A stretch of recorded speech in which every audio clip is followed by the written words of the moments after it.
wear your headset to hear me clearly. Okay, welcome so much for coming to the session. Today's session has a long title of Building a Future-Ready Innovation Ecosystem, Unlocking Technology's Potential to Tackle Today's and Tomorrow's Challenges in Agri-Food Systems. So just wanted to give you a little bit of context of what we are going to talk about today. So we have seen through COVID and the climate change and a lot of emerging challenges in agri-food systems, it really takes a lot of effort. All the diverse ecosystem, innovation ecosystem actors work together to address big challenges. Yeah, it doesn't work. The transformation and societal changes doesn't just work by individual actor or individual You uh, said I didn't. organization. So there are a lot of Oh, sorry, different sorry. parts of the You said I innovation didn't. ecosystem that requires Let me. collaboration and partnership and synergies to create it across them.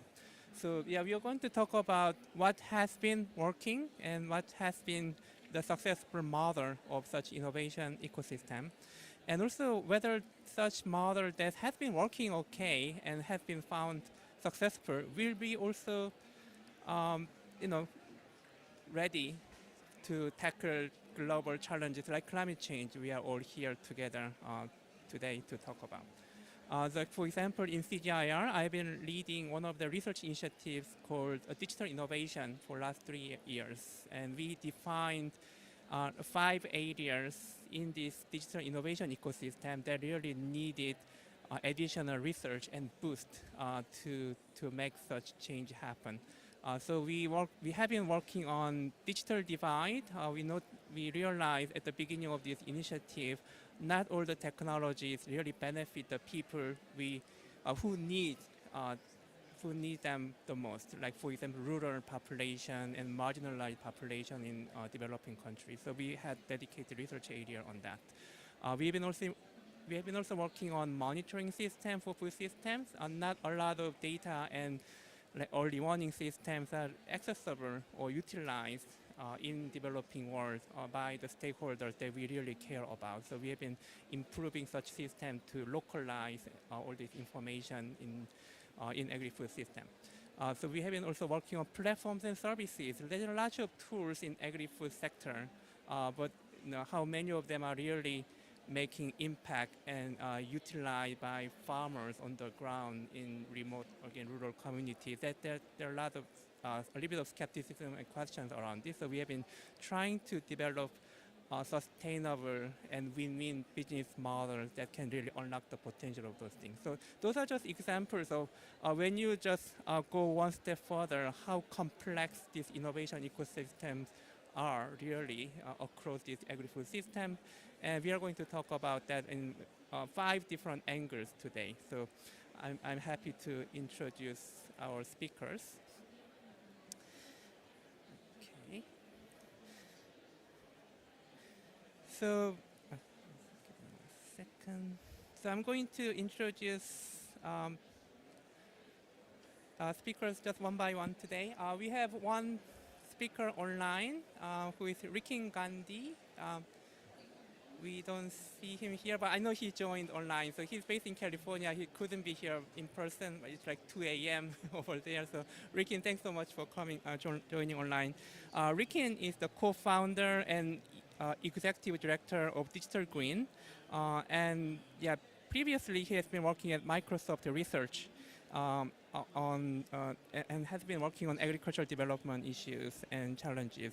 Rikin pioneered innovative digital approaches that has reached over several million farmers across South Asia and Sub-Saharan Africa. Whenever I talk with him, his base and his reach has been just increasing millions and millions more. I don't know exactly how many millions you've been talking, you've been including Rikin, but yeah, he's been the Digital Green's work has been really impressive, and CGIAR has been partnering with them.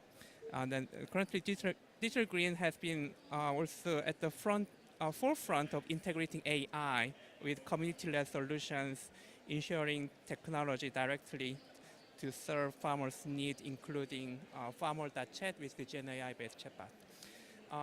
And yeah, for other speakers here in Thank you, Joe. person, yeah, yeah, yes. The first, I'd like to introduce Lance Pierce, who is the CEO of NetHope, a unique consortium that brings together over 60, actually the number might not be correct, it is 60, right? Okay, over 60 leading global NGOs with the world's top technology companies. And CGIAR is also proudly part of NetHope consortium. And NetHope bridges the digital divide by accelerating digital transformation in the humanitarian sector. And through their collective impact model, NetHope has been helping organizations leverage emerging technologies to achieve greater impact at communities worldwide. So yeah, thanks so much. Yeah, join us. And next, Isabel Dusitter, CEO and founder of ID Capital. I probably didn't pronounce your last name correctly. Thanks, Isabel. Isabel is a pioneering investment and advisory firm, the ID Capital, focusing on agriculture innovation, especially in Asia Pacific region. Through her leadership of the Future Food Asia platform, Isabel has been instrumental in identifying and scaling breakthroughs agri-food technologies across the region and connecting innovators with over $300 million investment recently. Her expertise spans both venture capital and corporate innovation in the food and agriculture sectors, and I know she has very interesting long list of experience. I'm going to spare that, but yeah, Isabel, thanks so much for coming together and joining us today. And David Frank, okay, yeah, thanks for joining. David Frank is the Director of Sustainability Policy Engagement at Microsoft. He leads Microsoft's effort to advance sustainable digital transformation worldwide, including food and agriculture sector. So yeah, thanks for joining today. David works at the intersection of AI innovation, sustainability policy development, and helping to shape how Microsoft applies its solutions to global challenges. And last but not the least, Mohammed Langston, who is an expert in climate change. And he works at FAO, a Food and Agriculture Organization of the United Nations in Burundi. And Mohammed has diverse background in developing countries, including Middle East and Africa regions. And he works on programs that empower especially young African innovators to develop technology solutions and agricultural challenges. And his work focuses on bridging the gaps between technology and young entrepreneurs in Africa. And yeah, thanks for joining, Mohammed. Great. Yeah, okay. Thanks again for joining us today. So we will, in this session, we will have basically 3 rounds of kind of discussion. And we will start with each of you, actually starting from Rikin, just for logistical reasons, just to make sure the connection and the remote presentation works for you. To first talk about different parts of the innovation system. And here we are just loosely defining innovation ecosystem as exactly where we work. We try to use technology to address challenges, and that requires a lot of different elements, different kind of partners working together. It could be R&D partner, it could be investors, it could be technologies, it could be policymakers, etc. So in your previous work, in your current work, what's your favorite part, or what's your most passionate, what's your most exciting story about trying to make changes in innovation system to address those challenges? So yeah, I will start with Rikin. So if you can just talk briefly about how your work in the innovation system, that you can share some stories about it, it'll be great. Yeah, I will give you 5 minutes to start. Great. Thank you for having me, Jiawoo, and sorry that I'm not with all of you in person. So to give a specific example, we've been, for instance, working in Ethiopia with the Ministry of Agriculture, and its public extension program that involves about 70,000 development agents that support farmer development groups across the country.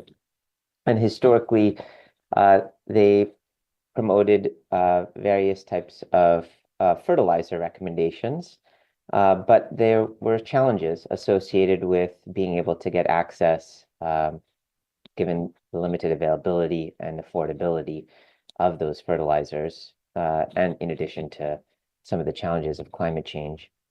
And so we began with using videos produced by and for farmers to share more specific fertilizer recommendations that farmers could relate with, because the first questions that people would often ask is, what's the name of the person in the video and which village is he or she from? To say that if this person applied this recommendation, then perhaps I could too, in my own farm. And at the same time, though, that wasn't sufficiently precise, in that for different farmers' soil type, irrigation and hydrology, weather, terrain information, the site-specific fertilizer recommendation needed to be more granular and more targeted. And so we collaborated with CGIAR's CIAT Center in Ethiopia, as well as the Food and Agricultural Organization, to build a network of multiple actors' expertise as well as data, to be able to share these data sets of who these development agents were in the form of a development agent registry, a farmer registry containing location, gender, crop, livestock mix type of information, along with a network of other organizations called the Coalition of the Willing, that has been collecting various types of topography and soil types of information, along with the Ministry of Agriculture in Ethiopia, as well as various regional bureaus of agriculture across Ethiopia, to integrate these different sources of data and information that could then be fed into a research-based model that was created from the ground up with CIAT and the Ministry of Agriculture, to generate these more site-specific recommendations that also went beyond just the synthetic fertilizer recommendations, but also integrated blends with biofertilizers as those were more available. And then we're able to share these at scale across multiple regions across the country, and have been able to see that this could increase the productivity of farmers by 38% while reducing fertilizer use and emissions substantially. And that this isn't just a one-way street of taking information and pushing it to farmers, but farmers, as well as the development agents at a grassroots level, were able to also share feedback and data about what was working and what was not working, that could then inform and improve these recommendations and the models themselves. And underlying this infrastructure to enable this coordination of sharing data, sharing information, as well as feedback in return, was a digital public infrastructure that we call FarmStack, and leveraging these farmer and extension agent registries made this possible. Thanks so much. Yeah, I know a little bit about the Ethiopia story, and it's really impressive. Started from the fertilizer kind of recommendations all the way to data sharing in DPI, digital public infrastructure. And yeah, you kind of already demonstrated what it takes to really scale innovation in rural farming communities. And yeah, really glad that CGIAR has been part of the journey. And yeah, thanks so much for sharing that story. So I will give my mic to Ben. Very good. Thank you. Thank you all for coming here, as we're almost midway through what's always a marathon here at COP. So it's good to see you all here, and welcome to all online. NetHope is a 23-year-old partnership between the leading organizations in international development, in humanitarian relief, and in global conservation. CGIAR, as was mentioned, of course, is a member of the organization, member of NetHope. So those are our members on the NGO side, and our partners are the large Silicon Valley companies in the tech sector. So it is the Microsofts, it's Google, it's Salesforce, it's AWS, it's all of those names that you hear as well. And I find we're in a conversation about innovation. there's a lot that goes into creating the ecosystem, and would say I want to commend CGIAR for really trying to think about this at a systemic level, because all too often people focus on pieces of innovation. They focus on a product, or they focus on a service, or they focus on only on the financing, as if you build it and they will come. But having a really holistic mindset about these things is really important. And so NetHope, over the more than 2 decades that we've been operating, has really tried to create a safe space for international organizations to come together and to learn from each other, and to help forge shared solutions to things. Sometimes those do turn into individual products. They turn into individual solutions that any one organization will go off and get funded. But our job in this space is to sort of hold this space of shared and collective impact so that people can come together, better define and identify what the problems are they're trying to solve, and then share what is shareable within that, so that organizations can move forward. The work that we're doing today really is trying to bring the sector together through the 13 working groups that we operate, that are currently, it's a rolling number of working groups. They roll up and down in any given year, but they do focus on things that tend to be foundational. And I should say as well, NetHope really historically has spanned the spectrum from operational IT. So our work is sort of also in your IT stack that actually powers your organization, allows your teams to communicate, gives you all the basic infrastructure you need, all the way through to the mission tech, which is all of the work that gets applied in the field, the more experimental applications, the things that are perhaps a little more cutting edge, and have not yet fully proven themselves yet, but that could be scalable in some way. And so through the working groups that our members come together with every year, we're talking about things that are around issues of inclusion. How do you build products that are inclusive from the outset? They're focused on protection. It used to be that things like cybersecurity were a bit of an afterthought in this space, but now with the dramatic increase around the world in cyber attacks on civil society organizations. We frequently cite Microsoft research in that space around the increasing number of attacks on civil society groups, and the fact that because of that, and because that's increasingly AI driven, you can't just leave the cybersecurity piece as an afterthought. You've got to responsibly issue applications and do your innovation with security integrated up front. So we have a place that we can talk about those issues.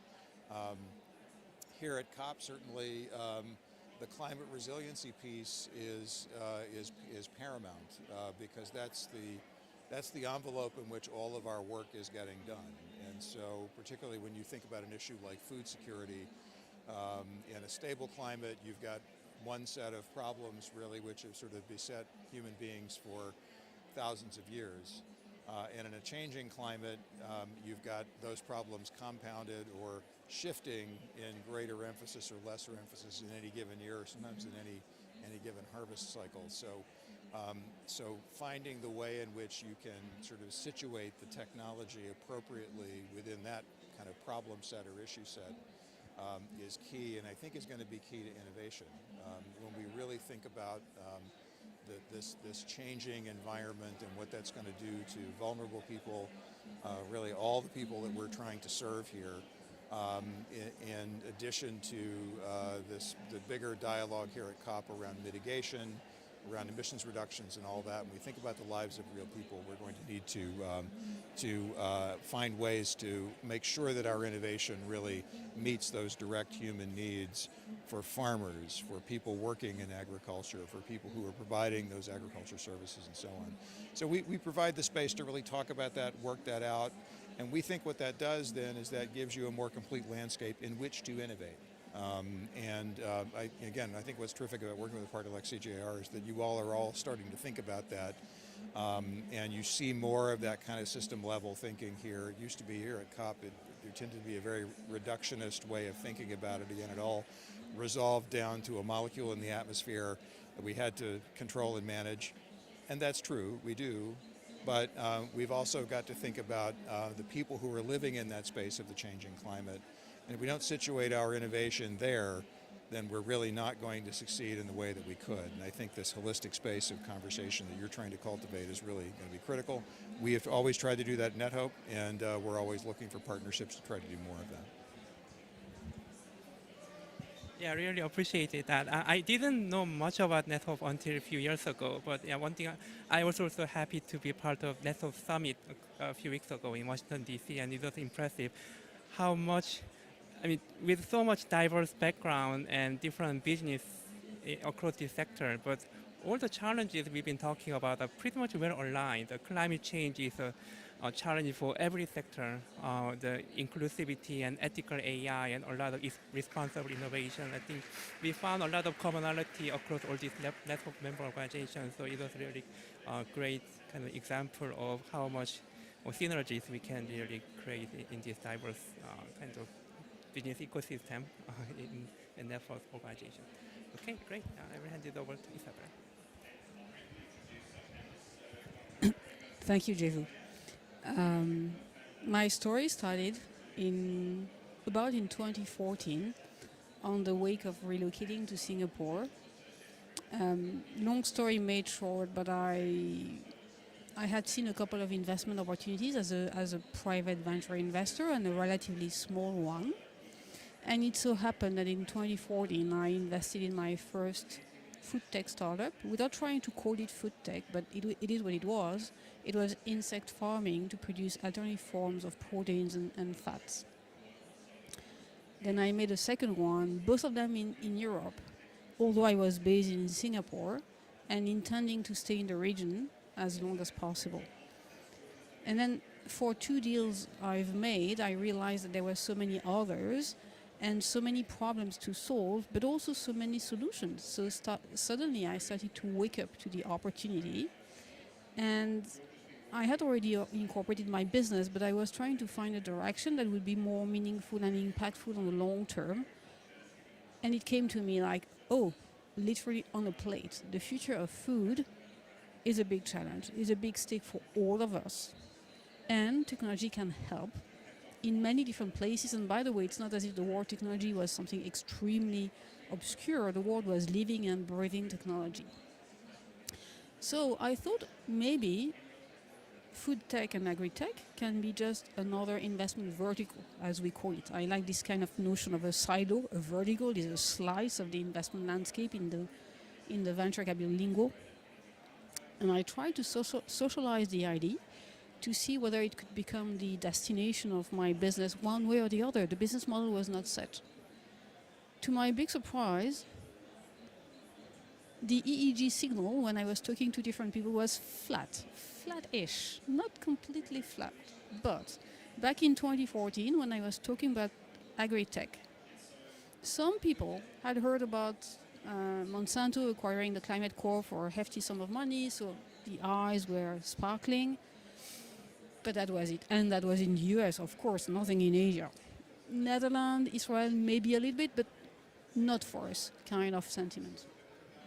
When I was talking about food tech, the imagery it was conjuring up was this notion of an army of people riding their bicycles and delivering dim sum, pizza, you name it, but certainly not the kind of food tech we are going to talk about today. Nothing against these food services startups, but that's not what we were having in mind.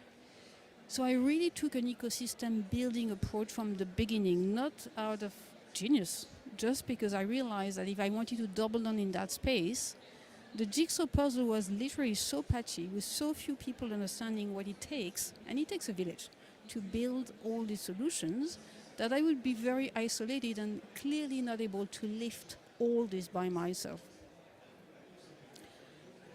And this ecosystem approach has been really something that has been shaping our business model, because as of today you see us as a relatively small entity but working with very big organizations in 3 different ways. First, we are and remain, as a calling card, we remain private venture investors. We've invested in 14 agri-food tech startups.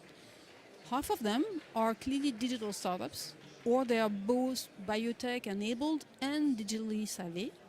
The other half would be quite different in nature, but I tend to believe that over the course of their development, they will incorporate this notion of smart component, like the IoT layer and eventually the ML and AI layer, even if they were not native from this approach. So one, private investors. Very important. We walk the talk. We not just advise people to do things we don't do ourselves.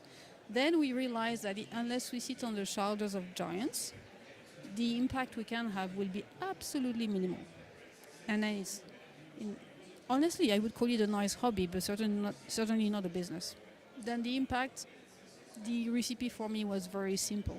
Corporations. Yes, this industry, somebody said here this morning, this industry is very stubborn. I wouldn't have used this very word, but I have to say there is a very, very strong incumbent advantage. So we need to deal with them.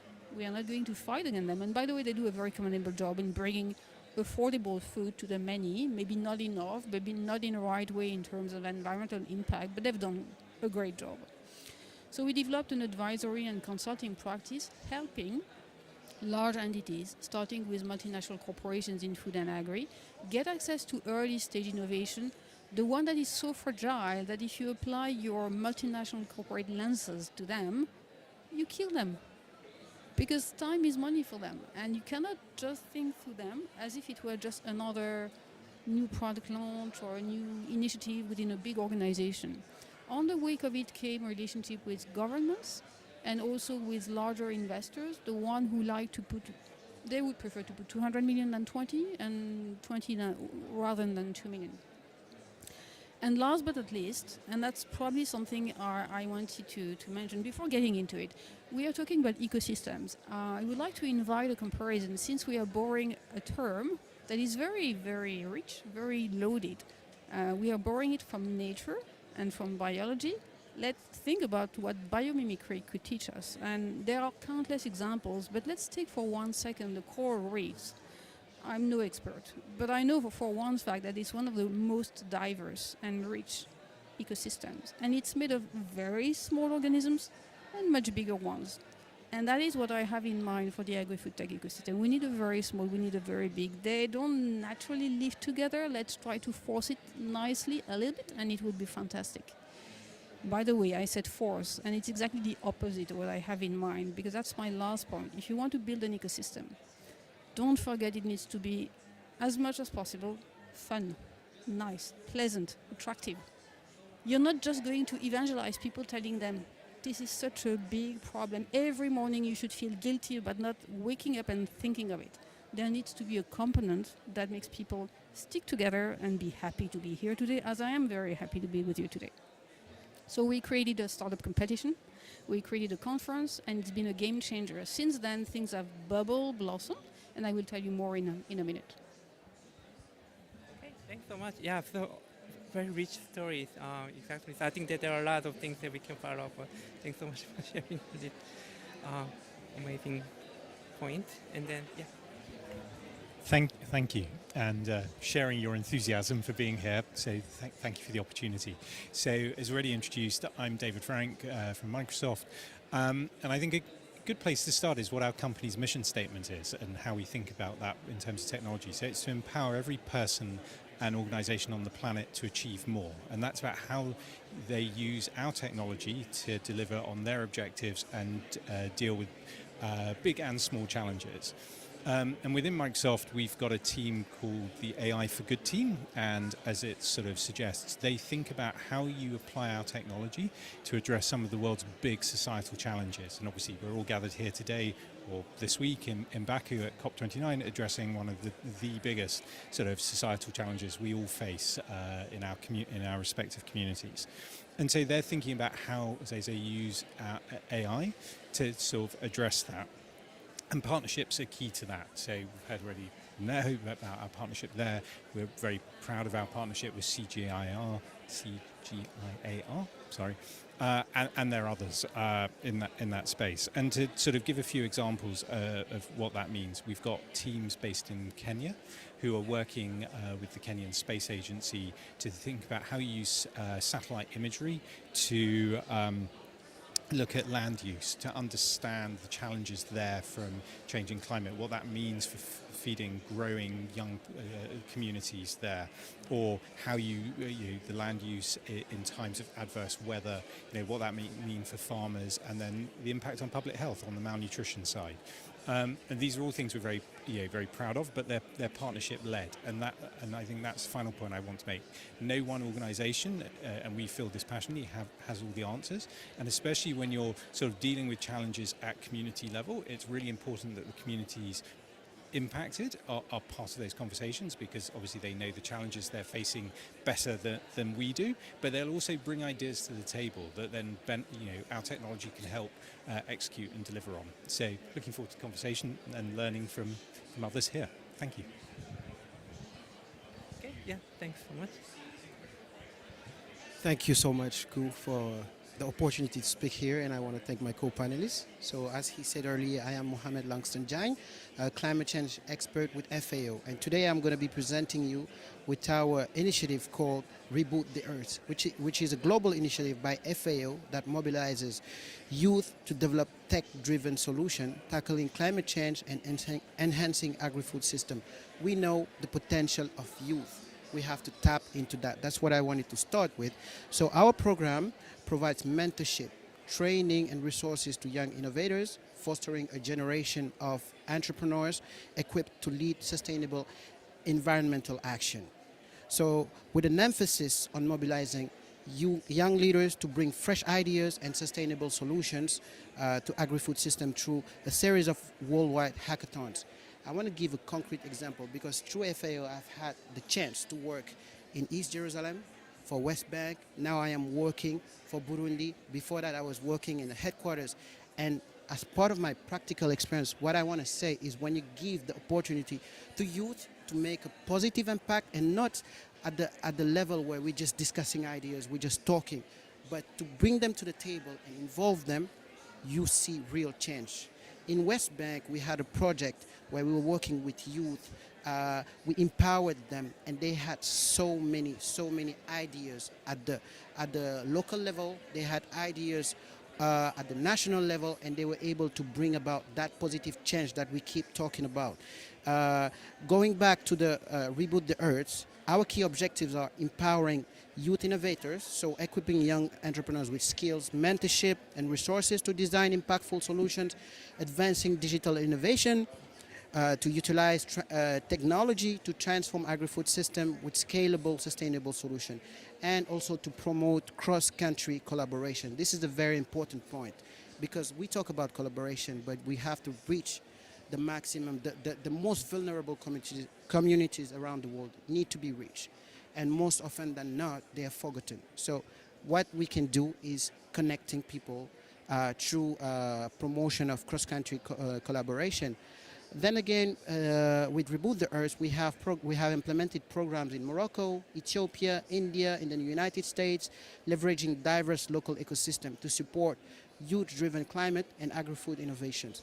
For Morocco, we focus mainly on digital solutions for climate-smart agriculture, with projects targeting water management, crop monitoring. In Ethiopia, we emphasize soil health, water conservation. In India, we concentrate on improving crop yields and soil quality, using digital tools. And in the US, we focus on advanced agri-tech, fostering innovation that AI can provide. I think some of our panelists mentioned that. So, and in terms of the scope of our activities at Reboot the Earth, we do innovation boot camps, mentorship programs, pitching and networking opportunities, business and digital training. It's key. Because as I was saying, when you provide the youth with opportunity, and I think someone said earlier, I think it was you, Isabel, something fun, getting them engaged. When you do that, you see the positive change. We talk often about a paradigm change, a paradigm shift that change, we need to make it. And at FAO, we are trying our best to do that to reboot the Earth. So this was me. Thank you. Thanks so much. I mean, there are many things resonating with me, and I'm pretty sure you have been also taking note. And save your questions, and toward the end of the session, we will have a chance to ask panelists any questions you might have. Great. So let's move on to the second round of discussion. We've talked about, we've been talking about what kind of work you do and what kind of ecosystem level activities and component ecosystem that you have been most passionate about, you've been using. So let's look back, let's take one step back and see how far we have come. And I think you kind of hinted, each of you, in your speech already. So what has been working well and or not, and maybe there is a reason, Isabel, like for example, you are focusing on fun, let's have fun and let's make it more motivational to the people. So what you are doing currently might have some big, or small stories that really, inspired you to come here. So we also wanted to ask you, so what are the really critical components in the ecosystem that you have seen are really instrumental and working really well and you want to see more in the future? So it's a little bit broad, but I think all of you have different perspective and different elements in the ecosystem have been working. So yeah, I'm pretty sure there are also very interesting, inspiring stories to hear. So yeah, again, let's hear from Rikin first. Yes, hope you're still there. Yeah, good. Yeah. Yeah, no, thanks, Jiawoo, and wonderful to hear the other panelists' perspectives and experience that is so rich. One of the elements that we've certainly found as being really powerful has been elevating farmers' own voices as a way to power the innovation cycle, because they are at the front lines of the climate crisis. They're experimenting every day with what works and what doesn't as they're conflicted with all sorts of changing climate, soil, and other types of conditions. And it can really be a role model opportunity for farmers themselves to be positioned as stars within their local community. And that's what we've been doing with 10,000 videos produced by and for farmers, really featuring their own testimonials and demonstrations. And where often the first question that people ask is not about the economics or the return on investment of a particular practice, but rather what's the name of the person in the video and which village is he or she from. More recently, we've also been taking these local language farmer videos in converting them into a knowledge base, along with other types of data sets like weather and market information in this federated type of digital public infrastructure approach, as I mentioned earlier, and making it queryable over some of these new generative artificial intelligence models, so that again, farmers can use their own voice that is enabled thanks to these advances in speech to text, text to speech type of support across a multitude of languages, including some of these more underrepresented languages in the global south that are those that are most popularly spoken amongst especially women farming communities, and allowing them to be able to ask questions, submit photographs about what issues they're trying to triage, and in return, not generic ChatGPT types of answers, but information that is proximate and season specific to them, and that they can also be contributors of, so that other peers in their local vicinity can also learn from one another. We see this generative AI moment as an opportunity to really flip the paradigm of agricultural extension, which has often been solely one directional from research to extension to farmers, but rather placing farmers more at the center of our collective agri-food ecosystem of innovation, and where the insights and their demands can also serve both as a way to enhance peer-to-peer sharing of knowledge, but can also inform researchers and policymakers about what their needs are to inform, for instance, what model improvements might be required for agronomic information specific to different locations and times or constituencies of farming communities. Or that might suggest also needs of the development of particular stress-tolerant varieties of seed given the climate crisis, and do it in a bottom-up way as opposed to just from the top down. So there's a real opportunity to close the gap that has historically existed between research extension and farming communities, with especially some of these advances in generative AI. I'll hand back to you, Jabu. Yeah. Okay, great. Yeah, thanks so much. So yeah, as much as the digital green is really technology oriented, so we've been also enjoying working with you because you are also in nature kind of researcher, and you are also testing out different technologies and different approaches, also gathering voices and feedback from farmers. Also, that has been also very useful research opportunity for us organizations like ourselves. So it's been really great.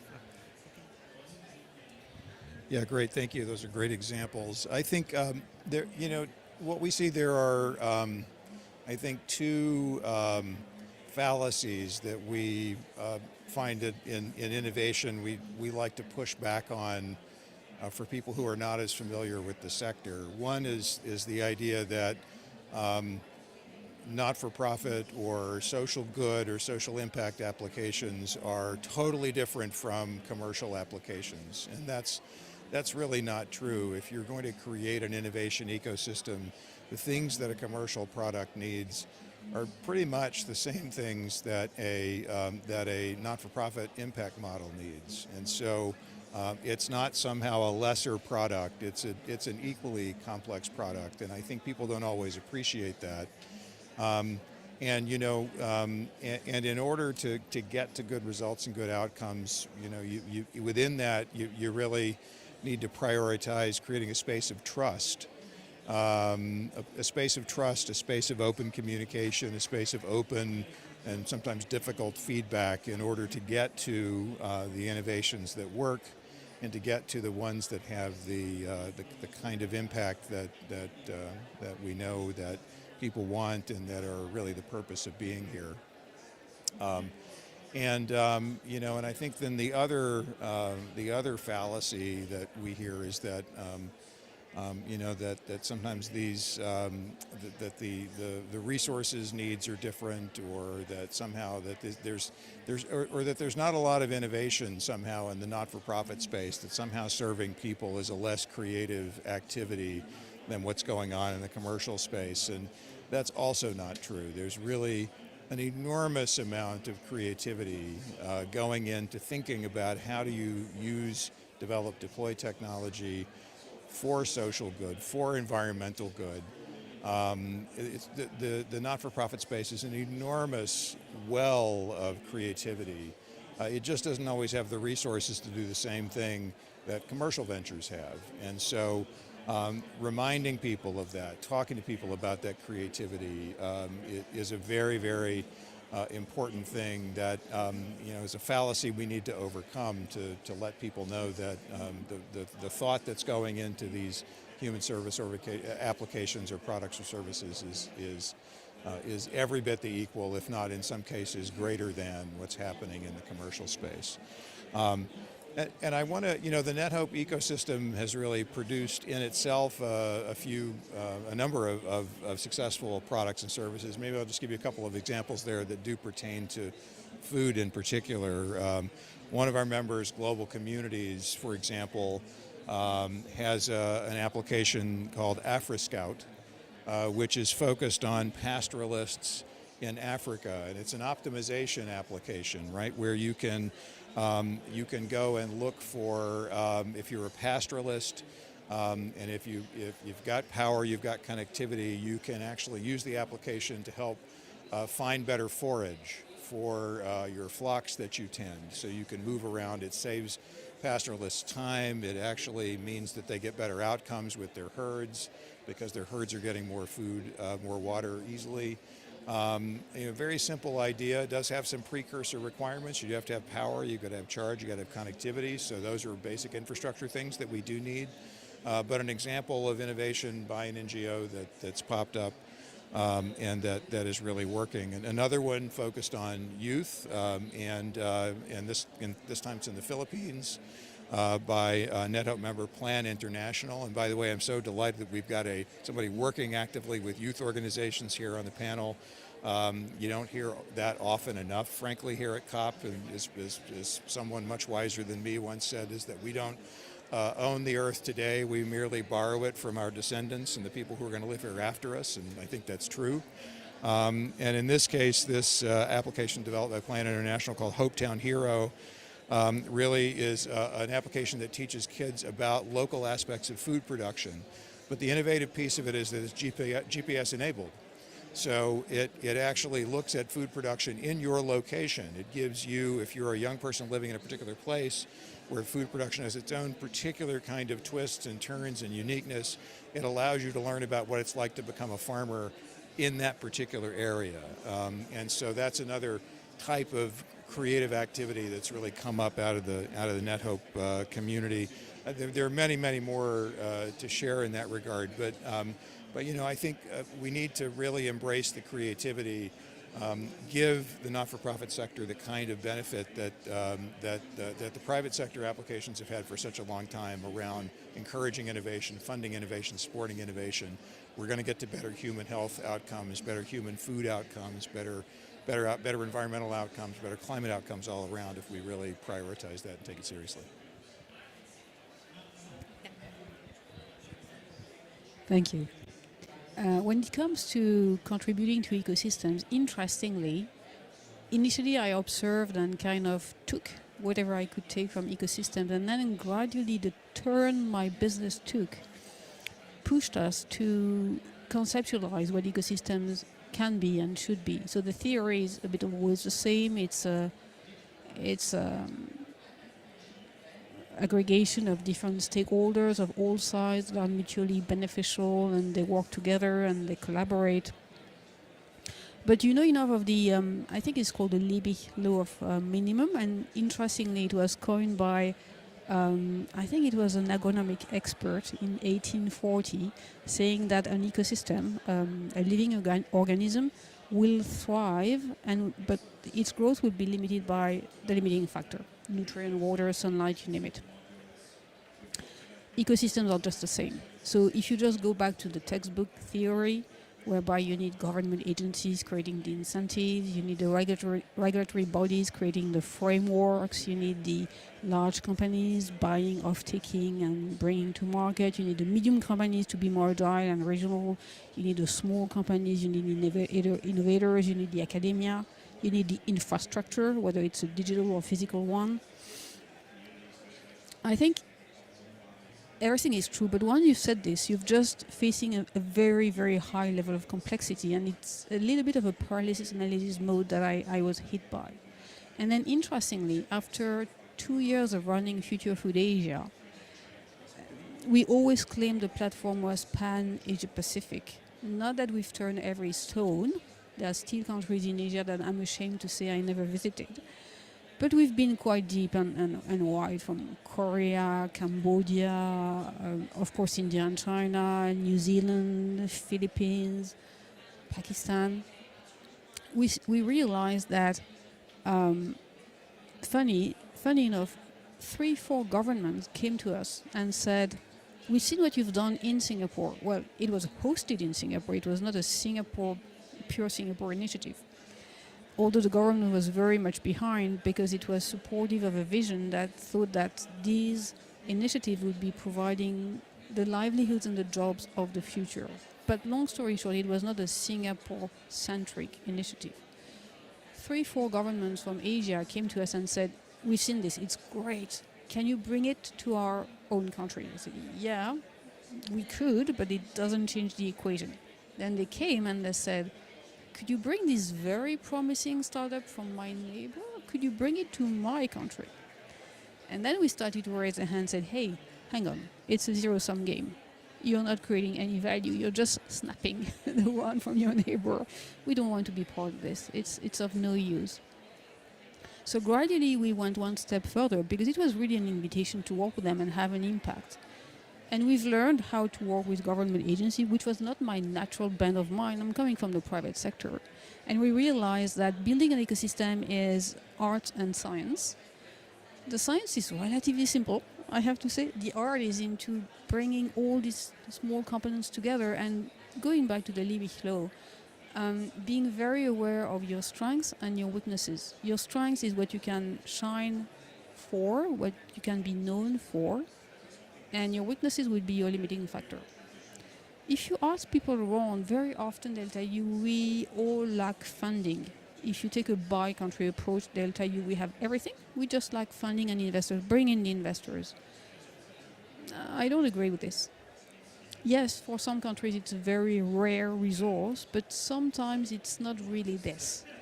And conversely, you can sometimes also have great advantages. What do investors want to find, especially when you're funding innovative ventures and it's a bit risky?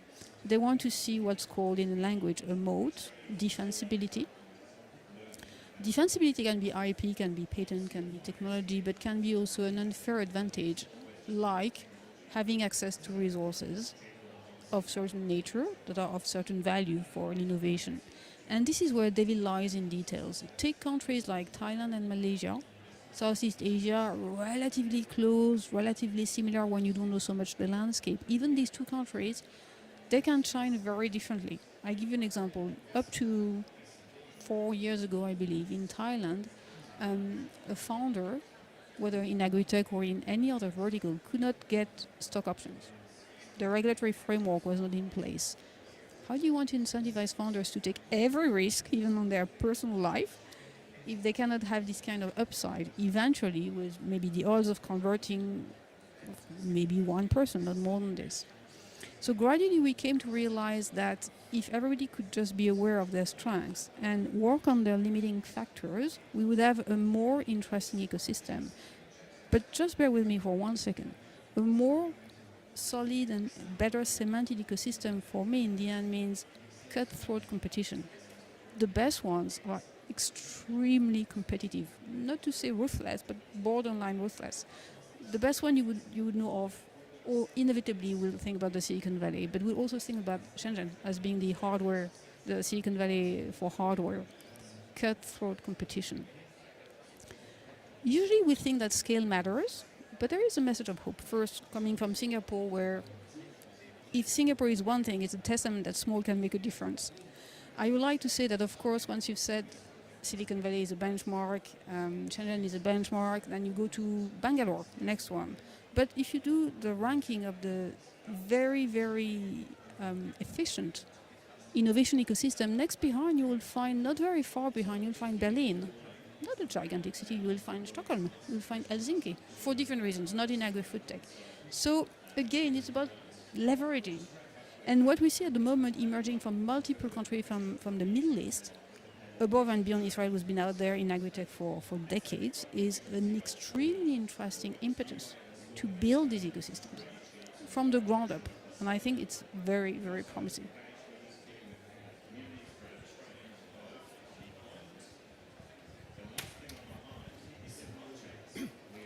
Thank you, and that's really inspiring. I'm not sure I have a huge amount to add, but I will try. I mean, I think I can point to examples where we're working with local partners in parts of Africa where they're community-led. So picking up your point earlier around like youth involvement, community involvement, around public health. And sort of looking to think about how you use our technology to pull together data from different data sets or different sort of owners, because it's still their data even though it's on our technology, and using that to drive insights that can then help those communities make decisions that are relevant for them.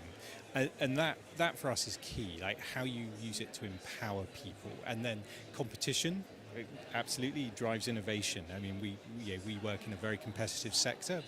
Some of our big competitors and some of our smaller competitors pushing us very hard.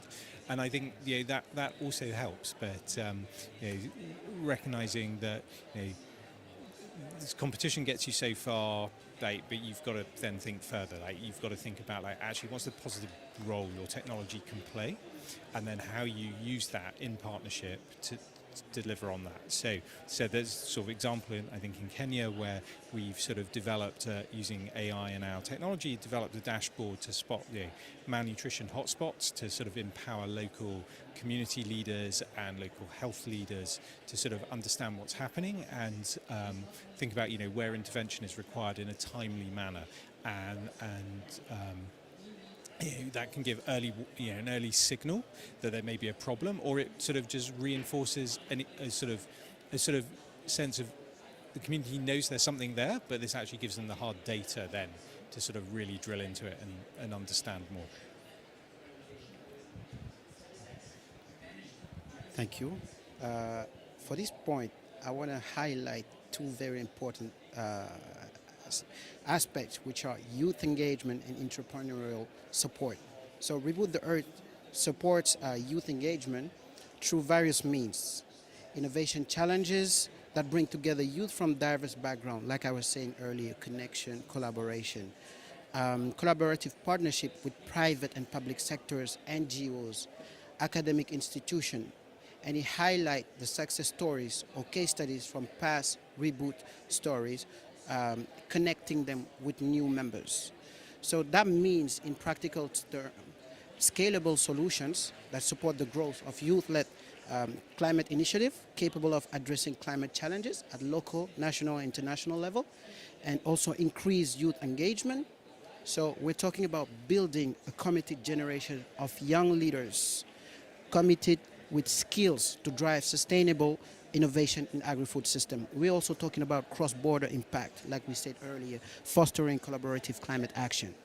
And as youth, we see them as catalysts for change in agri-food system. Youth bring innovative tech-savvy perspective, which is essential for sustainable development. And there is a need for inclusive ecosystem that empower young change makers, a need for inclusive spaces that foster youth-led innovation, and especially the importance of community building platform. In practical terms, this means funding, this means grants, seed funding, and partnership. I can't stop to repeat that. It's very, very important.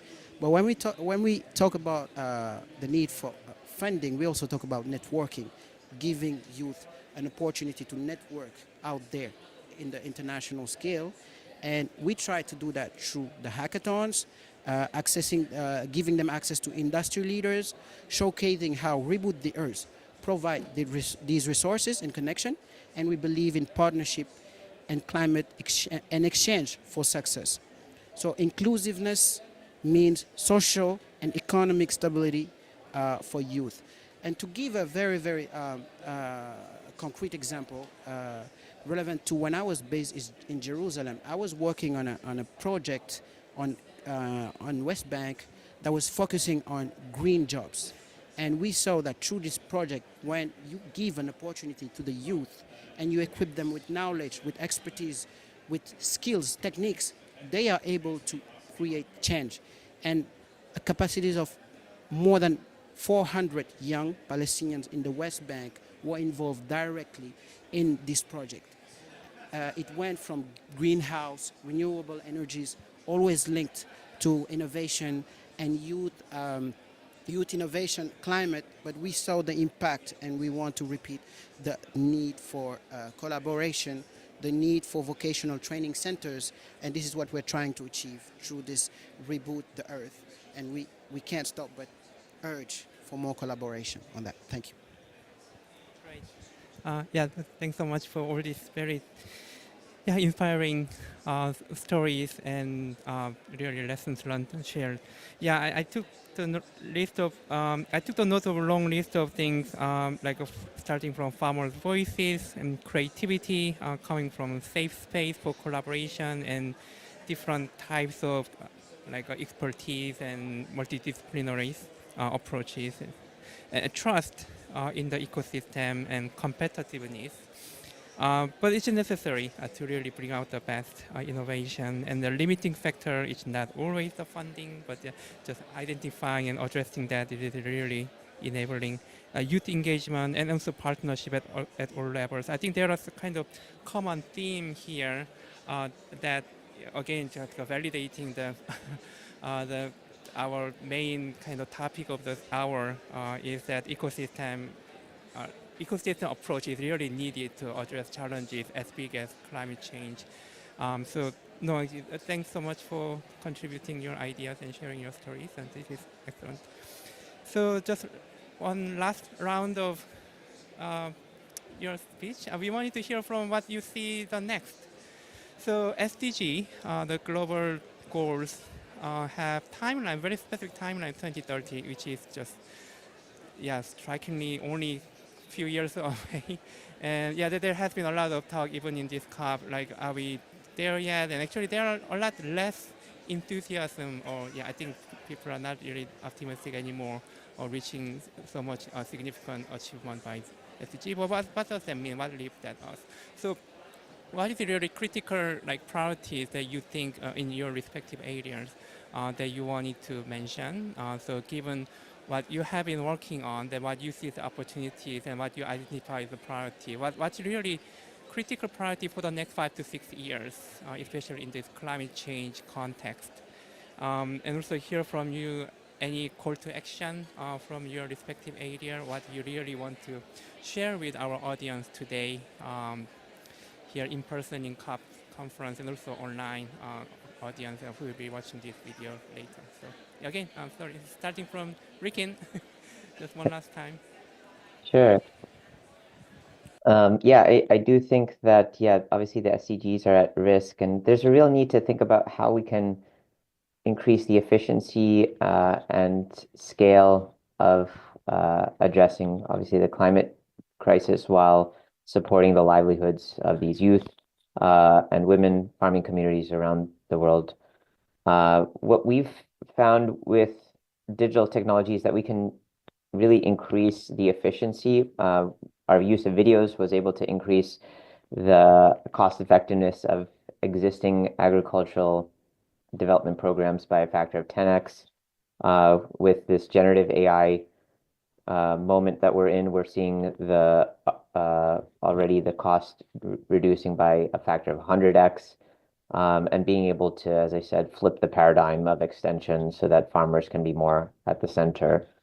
I think that there, as previous speakers mentioned, there's a real need to make sure that what we do is grounded in solid evidence and evaluation to make sure that this is actually translating into the type of change that is going to address the types of SDG targets that we all have.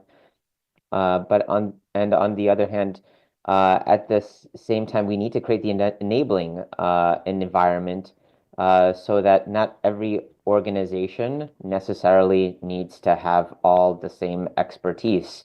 And I think that's really the opportunity of creating an AI for small scale producers commons. And it's something that we've been in conversation with the CGIAR, FAO, World Bank, to say that we need to be able to pool, especially public types of data sets, decision support models, vocabulary specific to the agri and food domain together so that we can be able to provide more of these location-specific support, as well as be able to gather data and insights from the bottom up to make these models all the more personalized and useful to people. And different organizations obviously have different capabilities. This climate crisis is obviously not going to be closed by digital technology alone. There's obviously investments in public institutions, human capital, finance, and others that are required. But what we see as the opportunity is that if one was able to bring together this kind of AI commons, that it could represent a step forward to being able to bring together the various ecosystem actors together so that farmers themselves can be able to take one small step toward improving their lives and those around them.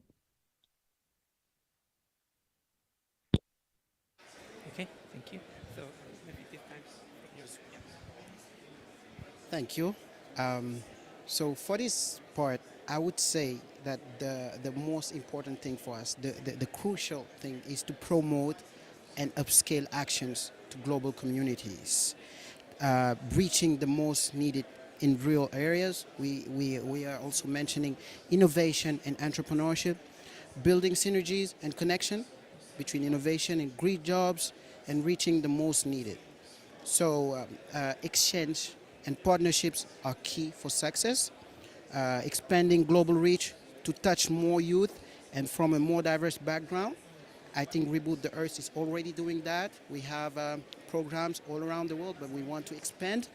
And the call to action would be to emphasize the importance of investing in youth to drive climate solution, and from all around the world. We call to support from global stakeholders, and to give a concrete example, in Burundi, where I currently work, the youth organize themselves. Since they were not able to come here at COP, they organized themselves with the support of the French government at the French Institute, and they did something that they called National COP. And they got people from all different sectors, as long as it was climate related, and they discussed challenges, they propose pathways, solution, and this is the type of initiative that we like and that we want to support. I think Reboot the Earth's idea and principles goes directly in this line, and we want to stress the importance to promote and to support youth innovation globally. Thank you so much. Thank you. And building on that theme about local participation and engagement, and something I think we've all touched on, the skills side to that is equally important. So it's great that you can't have a world where we show up in partnership with a local partner, build a solution, deploy it, but then the local community benefits from it, but it stops there. So the other side of this is thinking about like how one develops the skills locally, so that sort of solution can continue to stay relevant, continue to adapt and adopt to local conditions as things develop and change, and local communities learn more. As we all do as things develop. So LinkedIn, which is part of the Microsoft family, publishes an annual Green Skills Report. They brought out their most recent one, I think, just before COP opened, and that takes a global view, but there are local data points in there. And I think that's equally key to think about how you address some of these big challenges around sort of impact of climate change on farming, on public health, on malnutrition, as well as like building the digital skill side of it so that those solutions can then continue to be developed locally. It's my turn to not have much to add.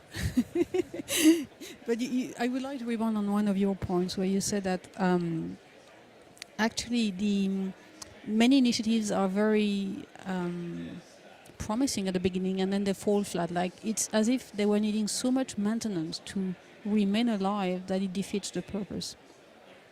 What I would hope in the next few years is to see something like a very clear framework for public-private partnerships emerge. I know it's a term that is very often used, but what I have come to realize is, in particular when we are talking about digitalization and the power of data and building open source models and everything you've mentioned before, Ricky, there is a fair amount of things that will only be embraced by national or multinational cross-country collaborations like infrastructure backbone. And this will be in the domain of the public good, and it will be funded by public money.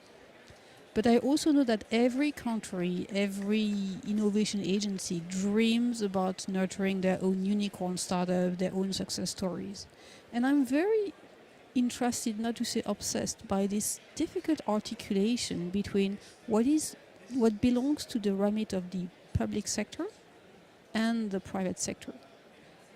Where is the IP creation? Who owns the IP? Should we just forego the IP and just not bother about this? But how can you build a business without being very vulnerable to competition if you don't have something that the others don't have? If data is made available, does it give you just the same chances of succeeding than your neighbor. I have this very concrete experience with accelerators. What I have noticed, and we've researched and observed probably more than 45 acceleration programs, and we've noted a pattern. Either they are very, very specific to a domain more than a geography.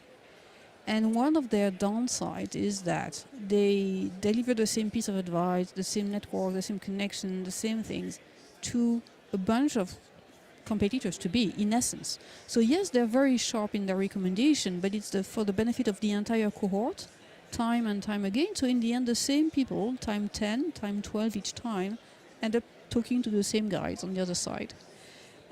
Or the accelerator programs are relatively generic, sometimes country-specific, but generic in terms of domain and industry. And then it doesn't work for another reason, which is that they end up providing good guidance on how to pitch. It's lovely, but we need much more than this. And this articulation between private and public is something that keeps us busy as I speak, in particular when it comes to precision farming, like the digitalization of the agri-value chain in low and mid-income country. You would have asked me 6-7 years ago, I would have said a smartphone in the hand of a farmer in a low and middle income country is a revolution in the making. Today, I'm a bit hesitant because there are so many things that need to come together. LLMs are going to be a revolution. That is for sure. Localizing the content is going to be a game changer. But I think the fintech component is becoming a cornerstone. You can deliver the best advice, you can do the best extension service. If the capacity to fund the purchase of the input and the right input is not something that the farmer has easy access to, then somehow the advice you can give will fall flat to a wide extent. And access to finance is not a small piece of the jigsaw puzzle, it's a very big one. So think about it, the complexity gets exponential if you need to assemble the precision farming component with the fintech component, with the infrastructure layer and data provided to the many. And I just think it's a fact. Nothing wrong, nobody's doing something wrong, it's a fact. How can we just build business models where there is a bit of what is needed to each kind of player without being romantic about what each player needs? I completely agree with you, there is as much intelligence and creativity in business that are doing good and social businesses than in for-profit businesses. I think it's important to really understand the drivers, the metrics, the KPIs, the objectives of the different types of entity, and incorporate this thinking in the business models. Otherwise, sooner or later, it will show the limitations. And what I've seen time and time again is we've done a very promising pilot here. We have engaged 3,000 farmers. No, we are going to scale. Come back 2 years later, nothing. Why? Because the pilot was successful on the ground, that all the parties were bringing their best resources, contributing on a goodwill basis, and you don't scale this easily. There needs to be an incentive, not always money, by the way. There needs to be an incentive for each party.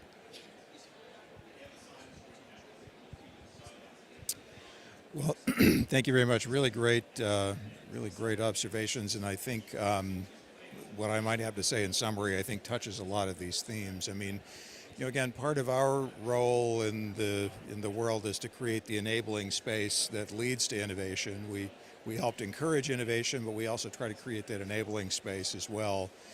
And it's been interesting to observe the last couple of years as you listen to the way in which the language of digital data and innovation has crept into the conversation at the SDGs, about the SDGs and whether we're going to make them or not. That same thing has been happening on the climate side as well. So we were just at UN General Assembly Week in New York a few months ago, and the language that people were using about hitting the SDGs, the means, the methods, the modes, is very similar to the kind of language you're going to hear here at COP29 in Baku.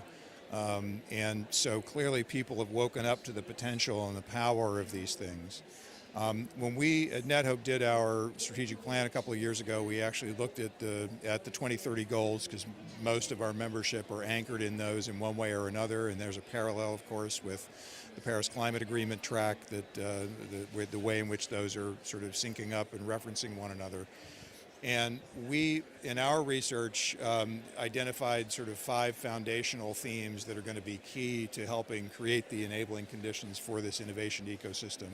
One of them is certainly skills and leadership. How do you use those? That's going to be foundational because we can't assume that everybody has those equally. Another really is designing for inclusion. It's making sure that programs, products, services are really inclusive by design up front and built in, because if you can't add that in later, and as we all know, technology has tremendous power to level the playing field, but it also has tremendous power to exacerbate existing inequalities. And so thinking in advance about how that can be the case is important. The third area is digital protection, which is that cybersecurity theme that I mentioned. You can't assume that later, well, I'll buy some virus software and it'll all be okay at the end.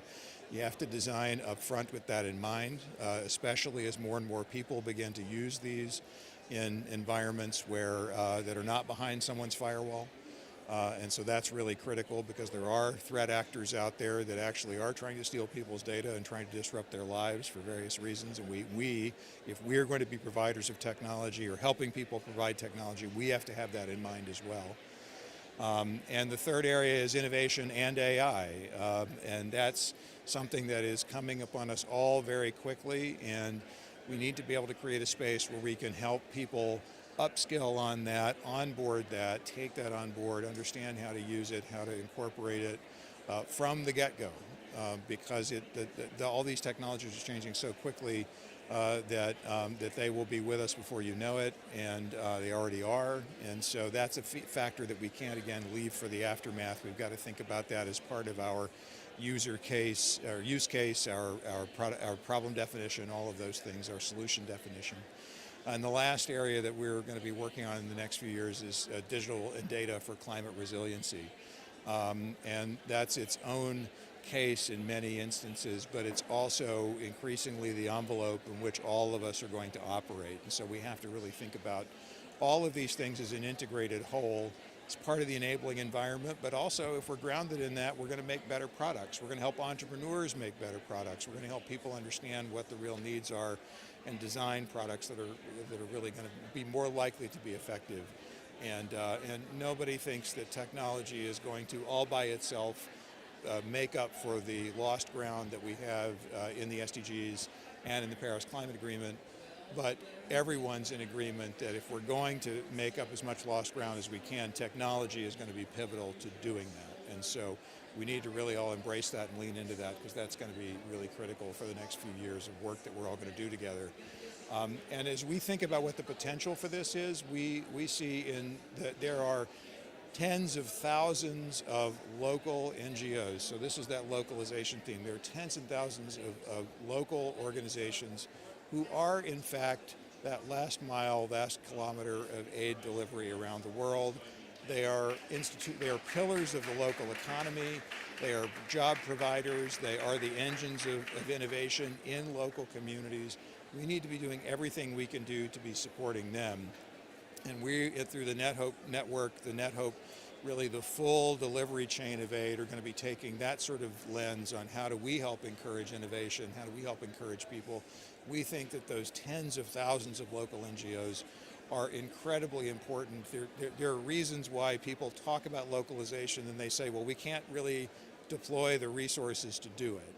And digital is, again, not the only answer to that, but it's a critical piece of that. And that's the space we're going to be leaning into, is helping remove those barriers to local organizations being able to innovate, develop their own programming, get those resources, and be digitally mature enough, digitally transformed enough so that they're able to do that work, because that's going to be essential. It would be essential even if we hadn't had COVID, even if we didn't have the gaps that we have in the SDGs. It's just the right thing to do, and it's the important thing to do, and it's what's going to get us where we all want to go. And we're looking forward to working with the member organizations and all of you to really help achieve that. Okay, thanks so much. So with that, we will close this part of, actually, we ran a little of time, this part of the conversation with panelists. So I'd like to ask audience members if there is any question you wanted to ask at this point.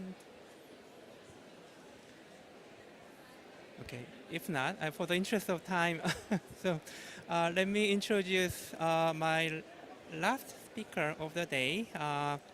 Dr. Claude Audet is the Global Director for Digital and Data Group at CGIAR, and I will ask Claude to give us closing remarks. Thank you. Thank you so much, and thanks everybody. It was such an inspiring conversation. I loved what I heard, and I tried to take notes of some keywords I heard from each of you through the 3 segments we covered. And they're all kind of really resonate with how we have been envisioning having an ecosystem for innovation around digital and data at CGIAR. I'm going to just mention some of the words because they're really thematic, but they really bring a lot of cohesion around them. There was mention of being on the ground, going granular, understanding things on the local level, network, the coalition, research-based, how we integrate, how we partnership-led, building relationships. I love the analogy of the ecosystem. I loved bringing the word fun. That's a word we usually miss to talk about. We think more about like the governance and the complexity, but we forget is really what drives people is the fun. And I'm sure the ecosystems in nature, they have fun. That's why they look so beautiful next to each other without those details. So I think that's definitely a key takeaway for us as we think about it. I love the emphasis on youth in general. And youth, and I would also, of course, add women and girls as well. This is a very important demography that is, especially when it comes to farming and agri-food systems, women continue to be a big part of the smallholder farmers. So how we also empower them to be part of that innovation. So yeah, I think there was a number of things between the competition and kind of throat cutting, or but I would like more maybe to take from that the incentives. And I feel the most incentive for innovation is really people who innovate the most, I feel, are the people who really have the need the most. And the people who really live the problem. And in the context of climate, I think we're going to see the potential for the best innovations is going to be from the peoples and the communities impacted most by climate, because it means a lot for them, for their livelihoods, for their day-to-day production. So how can we really bring the innovation enabling environment to that community on the ground? How can we really, I loved your examples from Palestine, like you went there, you were on the ground, and that's where really innovation happened because you see it and they see its impact on their communities. So I want to take all of this forward with the call of actions that you shared and share a few things for where we're going next in CGIAR, especially on the digital transformation aspect. I'm really thrilled and excited that part of CGIAR portfolio of science and innovation is going to include an accelerator on digital transformation. And I'm excited, of course, Jawu has been leading an initiative on digital innovation for the last 3 years. And we're going to take it, and with what we learned from it and what we heard also today from this group, to really where we take this next chapter of innovation that is needed to be done at even a higher speed. If we were thinking we need to accelerate, I don't know if there is even a word more expressive of really the urgency of how fast we need to act on this. And we all know digital, if it's good at something, it's really speeding things. We know that innovation is not just going to be with technology. For me, is what technology could help us in advancing and accelerating the science and accelerating us arriving at solutions for climate and for resilience and for nutrition and other sustainable development goals. When we designed that accelerator that's going to be launched in January, so we're preparing for transitioning to this accelerator, we designed it with a fabulous writing team that came from all our centers and all our also science programs. So it had a good mix of technologists and people who are excited about technology, but also those scientists who really want to bring the technology to advance the science.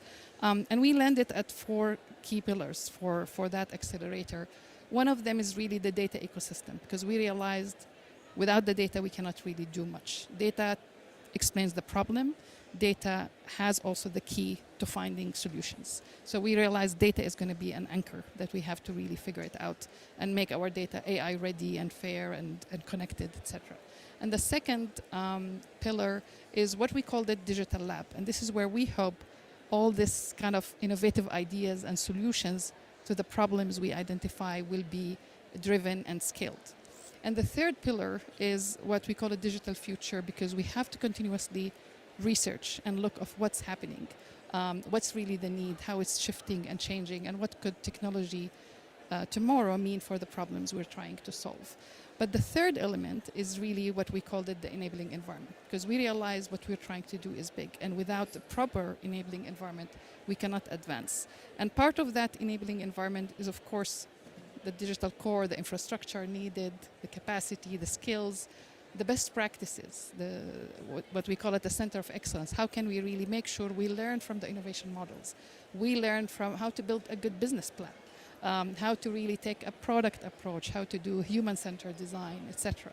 And the third is, as part of that enabling environment, this is where we put what we call it a network of innovation, digital and data innovation accelerator hubs. And that's what we hope we can really bring those fun ecosystems that really bring the partners, bring the investors, bring the youth, and bring the people who really want to work on the problems that we identify across. And we're excited that the first hub is going to be on AI, because we think AI really holds a lot of potential for us. So it's going to be a hub for AI acceleration. It's going to be launched in Abu Dhabi with the support from the United Arab Emirates. So we're really excited about it. But also we know we cannot just go with one hub. An ecosystem needs to be, and that's why we wanted it to be a network, and we wanted to tap with the regional innovation. We want to work closer to the communities where we serve. So what I want to conclude is really a call and invitation for everybody in the room, but also online and who's going to be listening, and the great partners we have here, where we want really to continue to build that strong ecosystem, because it was intentional. We had a long title for this session for a reason, because we know the problems that we're trying to solve today, but we also know very well that every day we're going to be faced with new problems. So we need to be ready. And the thing about innovation is it prepares us. It gives us the muscles to be able to solve problems that we know what we know today, but we know that the challenges are getting bigger, and we're probably going to have to face new problems that we need to be ready for them. And that's where this having a strong ecosystem will allow us to really face those problems of the future. And with that, I want to thank everybody, and I want to thank Jawu Ku. I'm not sure if you got the chance to introduce yourself at the beginning. I missed it. So Jawu Ku is our Senior Research Fellow at IFPRI, one of CGIAR centers, and has been also the lead of the Digital Innovation Initiative and a big part of designing this future accelerator we have. So with that, thank you so much for your insights. And we look forward to taking this call to action and discussions forward. Thank you.